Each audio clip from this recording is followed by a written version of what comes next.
Saya Egy Indra Rensyah. Pada kesempatan ini saya akan mempresentasikan materi mengenai anggaran pendapatan dan belanja negara atau daerah, APBN dan APBD, sebagai bagian dari pembahasan manajemen keuangan publik.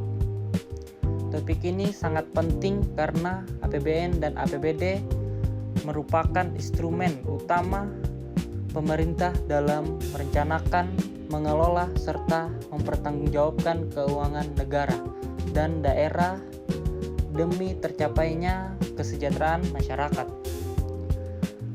Melalui presentasi ini diharapkan kita dapat memahami konsep dasar APBN dan APBD, fungsi dan perannya dalam pembangunan serta bagaimana implementasinya dalam konteks Indonesia melalui contoh kasus yang relevan.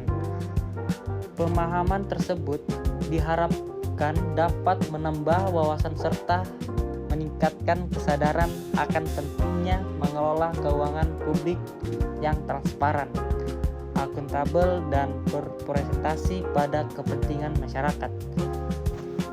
Baik, pada bagian pengertian manajemen keuangan. Manajemen keuangan publik adalah seluruh proses pengelolaan keuangan negara atau daerah yang meliputi perencanaan, penganggaran, pelaksanaan, pengawasan, dan pertanggungjawaban. Tujuan utamanya adalah mewujudkan kesejahteraan masyarakat, meningkatkan pelayanan publik, serta menjaga akuntabilitas dan transparansi keuangan negara dan daerah. Selanjutnya, pengertian APBN dan APBD. APBN, anggaran pendapatan dan belanja negara, adalah rencana keuangan tahunan pemerintah pusat yang disetujui oleh DPR dan ditetapkan dengan undang-undang. Yang kedua, APBD, anggaran pendapatan dan belanja daerah. APBD adalah rencana keuangan tahunan pemerintah daerah, provinsi, kabupaten, dan kota yang ditetapkan bersama DPRD melalui peraturan daerah. Selanjutnya kita masuk di fungsi APBN dan APBD. Fungsinya yang pertama, alokasi. Mengalokasikan sumber daya untuk pelayanan publik dan pembangunan. Yang kedua, fungsi distribusi, mengurangi kesenjangan sosial dan ekonomi masyarakat. Yang ketiga, fungsi stabilisasi, menjaga stabilisasi ekonomi nasional dan daerah. Yang terakhir, fungsi otorisasi, menjadi dasar hukum dalam penggunaan keuangan negara atau daerah. Baik, selanjutnya kita masuk di struktur APBN dan APBD. Pendapatannya pajak penghasilan, PPN, pajak daerah. Yang kedua, retribusi daerah. Yang ketiga, dana penerimaan, DAU, DAK, dan DBH. Pendapatan asli daerah atau PAD. Kemudian belanja pegawai, belanja barang dan jasa, belanja modal, dan belanja sosial. Selanjutnya masuk di contoh kasus dalam negara. Kasus yang pertama, refocusing APBN dan APBD saat pandemi COVID-19.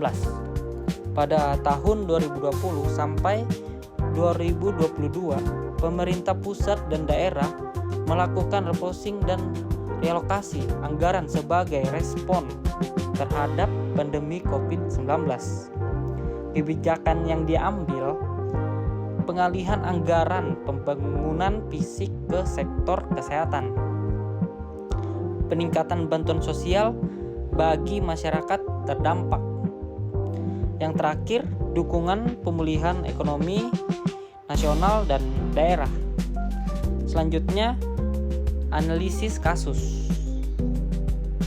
dampak positif dari analisis kasus, penanganan krisis kesehatan yang lebih cepat.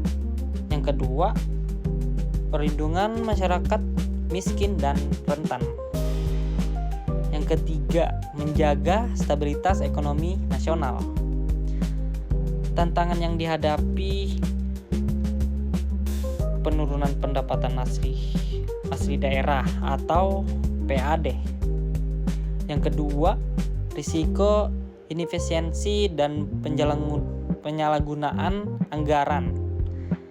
Yang terakhir, keterbatasan pengawasan di daerah.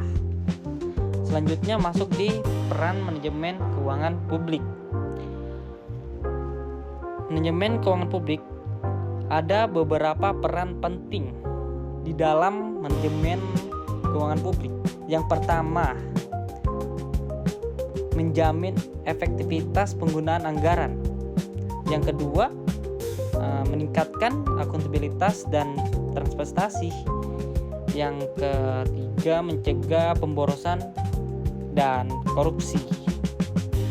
Yang terakhir, kita mendukung tata kelola pemerintah yang baik atau good governance. Selanjutnya kita masuk di kesimpulan. APBN dan APBD ini merupakan instrumen utama dalam manajemen keuangan publik yang berfungsi untuk mengatur pendapatan dan belanja negara atau daerah secara sistematis.